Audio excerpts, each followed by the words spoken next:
the Finance Minister, brother, and Enoch Godongwana now joins us, hot on the heels, if you can, Minister, just over there, hot on the heels of delivering this medium-term budget. Minister, so some tough decisions that you had to have made that you think we South Africans have to make. You made no secret about that. We're going to have to bite the bullet if we want to get more revenue in this country. Yes, that's for sure. We've got to bite the bullet. We've got to grow the economy. Without growing the economy, you're not going to grow revenue. Simple. A few people might walk away a bit sad from this budget. One of them would be those activists that were calling outside for an extension of a social grant, a basic income grant, or the distress grant. You made it quite clear if you don't have the revenue to sustain it, why didn't you take this beyond March? I've not said I'm not taking it beyond March. I have said the cabinet decision extended to the 22nd of March. There's no cabinet decision now which says it must go beyond March, right? If government takes a decision that says it must go beyond March, we will have to, as government, reprioritize the budget and finance that, not alone. We'll have to, government colleagues will have to work with me in saying where are we going to cut in order to finance it. That's all I'm saying. Do you think we have the money in the system, Minister, or does this one really involve raising taxes? Because the economy at this point can't generate that revenue. Let me say there are no easy answers. Even raising taxes themselves will undermine the very economic recovery we're talking about. So there are no easy question. If we're raising taxes in this environment for business, is in a tough environment, it's going to be a problem. And if you are raising personal income tax, your base has been narrowed because of retrenchments. So the people who are going to pay personal income tax is becoming a small base. So a hard decision. I'm not saying we're not going to raise tax, but I'm saying people, if they think that we can tax decisions and it's going to be easy to tax, it's not going to be easy.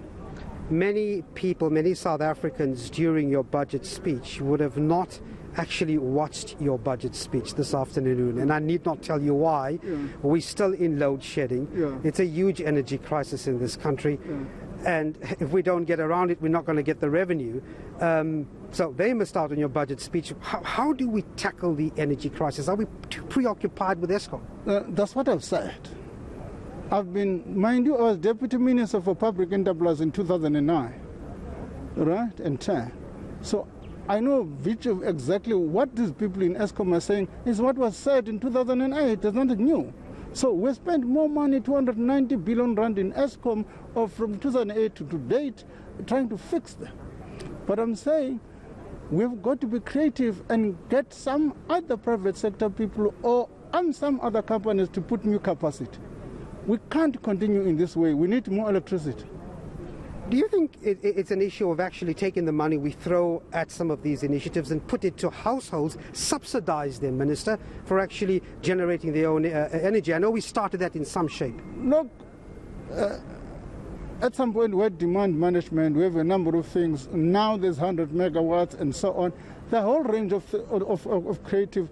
I'm not expecting energy. All I'm saying is that we need people who are expert in energy to give us better options of dealing with this question. Just a question on the wage bill. It really has been something that's been weighing on our finances as a country. You target it as you go ahead and look forward for that expenditure cuts. It doesn't look like we're getting much success over the projected term in that. It's a very difficult question, isn't it? Let me just say, what I do not want, and I've said it publicly, is to try and negotiate the wage bill in the media. I've not been able to enter into a room with unions and discuss that issue. My first bite now, before the end of the year, is how are we going to tackle this question together with unions and say, is there a problem with it?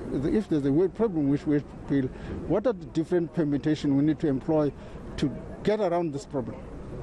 And I'm saying by February, when we table the February budget, we would have had intense discussion with the unions, and I'll be able to make a pronouncement.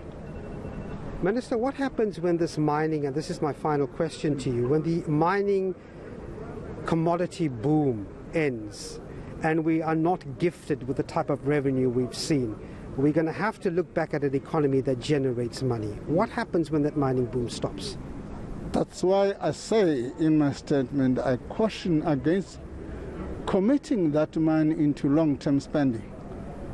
I think that money, given of a short-term nature, it must be committed to short-term projects so that when it runs dry, we don't find ourselves in a problem. And before I let you go, on the day you delivered your statement, we had news of the passing of F.W. de Klerk, the former president. Any thoughts on his passing, Minister? Look, it's a sad day. Whatever one may say about de Klerk, de Klerk is the only president of the Nats who crossed the Rubicon and took the bold steps to release Mandela, unban the ANC, lead to a dialogue which led to the democratic dispensation of South Africa. That is a no-smell measure. Anybody can say anything about him, but for taking those decisions, it shows that he's a patriot and he loves the country. And it's a loss for the country. Finance Minister Enoch Godongwana, thanks very much indeed for talking to us.